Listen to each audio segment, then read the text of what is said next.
የኤሌክትሪክ ተሽከርካሪን በከተማ ውስጥና ከከተማ ውጭ ወይም ደግሞ በሃይዌይ ሲያሽከረክሩ የሚሸፍነው የኪሎ ሜትር መጠን ልዩነት እንዳለው ያውቃሉ? ሰላም ማርኮን መኪና አስመጪዎች ነን። ስለ ኤሌክትሪክ ተሽከርካሪ አስተማሪ ፕሮግራሞችን እንዲሁም ደግሞ ሀሳቦችን ለማግኘት ይህንን የዩቲዩብ ቻናል ላይክ፣ ሼር እንዲሁም ሳብስክራይብ በማድረግ ቤተሰብ ይሆኑ።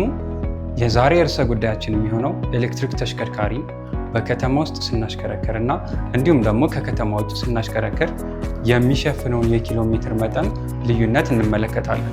አንደኛው ፍጥነት። ኤሌክትሪክ ተሽከርካሪ በከተማ ውስጥ ስናሽከረክር የምንጠቀመው የፍጥነት መጠንና ከከተማ ውጭ ስናሽከረክር ደግሞ በጣም ከፍተኛ የሆነ ፍጥነት ስለምንጠቀም ይሄ ደግሞ ከባትሪያችን የምንወስደው የኃይል መጠኑን የተለያየ ያደርግብናል። ከተማ ውስጥ ላይ ትንሽዬ ኃይል ከባትሪያችን እንጠቀማለን፣ ምክንያቱም የምንጠቀመው የፍጥነት መጠንም ትንሽ ስለሆነ።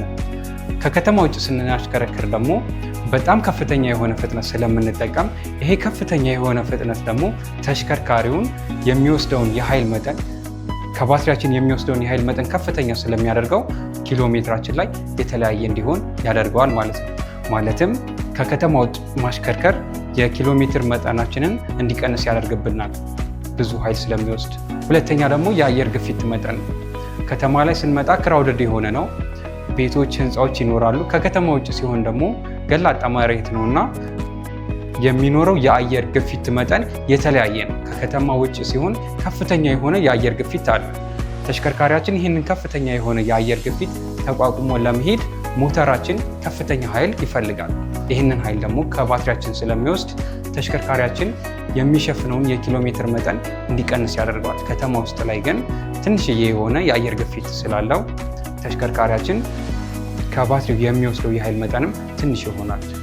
በሶስተኛ ደረጃ የምንመለከተው ደግሞ ሪጀነሬቲቭ ብሬኪንግ ይባላል።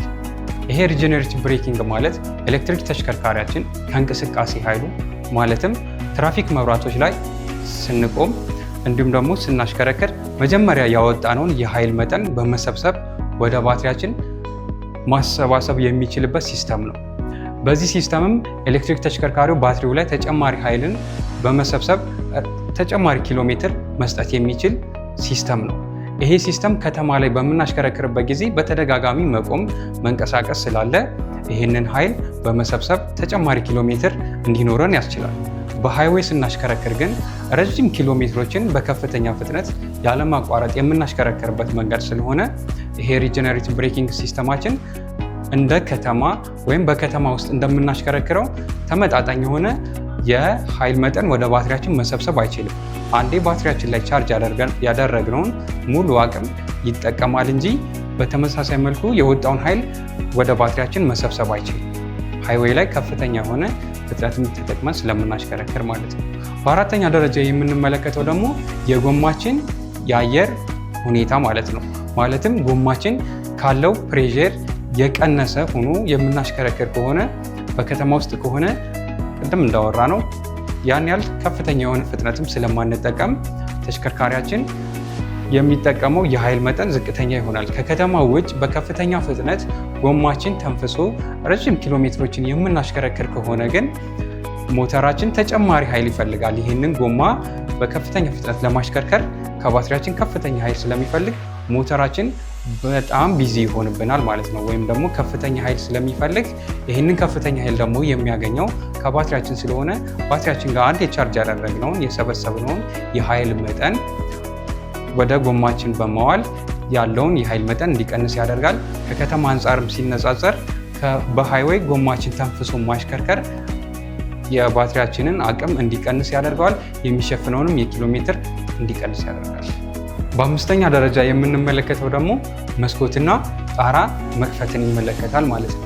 ኤሌክትሪክ ተሽከርካሪ በሃይዌይ መንገድ ወይም ደግሞ ከከተማ ውጭ መስኮቱንና ጣራውን ከፍተን የምንሄድ ከሆነ የአየር ግፊቱን በከፍተኛ ሁኔታ እንዲጨምር ያደርግብናል። ይህ የአየር ግፊት ደግሞ መጨመር በተመሳሳይ መልኩ አሁንም ሞተራችን ላይ ከፍተኛ የሆነ ጉልበት ይጠይቃል ማለት ነው። በተፈለግነው የፍጥነት መንገድ ለመሄድ ሞተራችን ከፍተኛ ኃይል ከባትሪያችን ይወስዳል። ይህም ደግሞ ባትሪያችን ላይ የሰበሰብነውን የኃይል መጠን እንዲቀንስ ያደርጋል። የሚሄደውንም የኪሎ ሜትር መጠን እንዲቀንስ ያደርጋል። ባይ ዘ ወይ በአንጻራዊነት ከከተማ ጋር ስናነጻጽረው ከተማ ላይ ከፍተኛ የሆነ ፍጥነትም ስለማንጠቀም የአየር ግፊቱም ትልቅ የሆነ አስተዋጽኦ የለውም። ከሃይዌይ ጋር ስናነጻጽረው ከፍተኛ የሆነ የአየር ግፊትም ስለሌለ በከተማ ስናሽከረክር የሚወስድብን የኃይል መጠን ዝቅተኛ ነው። በሃይዌይ ግን ከፍተኛ የሆነ ኃይል መጠን ስለምንጠቀም የባትሪው አቅም ይቀንሳል፣ የሚሄደውንም የኪሎ ሜትር መጠን እንዲቀንስ ያደርግብናል። በስድስተኛ ደረጃ የምንመለከተው ደግሞ BMS ሲስተም ይባላል። ይህም ባትሪ ማኔጅመንት ሲስተም ነው። በሃይዌይ ስናሽከረክር ወይም ደግሞ ከከተማ ውጭ ወጥተን ስናሽከረክር በከፍተኛ ፍጥነት ስለምናሽከረክር ከፍተኛ የሆነ ኃይል ደግሞ ከባትሪም ስለምንጠቀም በባትሪያችን ውስጥ ሙቀቱ ይፈጠራል። ይህንን ከፍተኛ የሆነ ሙቀት ለማስተካከል ባትሪ ማኔጅመንት ሲስተም በጣም ብዙ ፋንክሽኖች ወይም ደግሞ ተግባሮች ያሉት ሲሆን በዚህ ሲስተም የምንመለከተው ግን ባትሪያችን ከፍተኛ ሙቀት ስለሚያስተናግድ ይህንን ሙቀት ለማቀዝቀዝ ባትሪ ማኔጅመንት ሲስተማችን ሃይዌይ ላይ እንጠቀማለን። ይሄ ባትሪ ማኔጅመንት ሲስተማችን ደግሞ ኃይል የሚጠቀመው ከባትሪ ነው።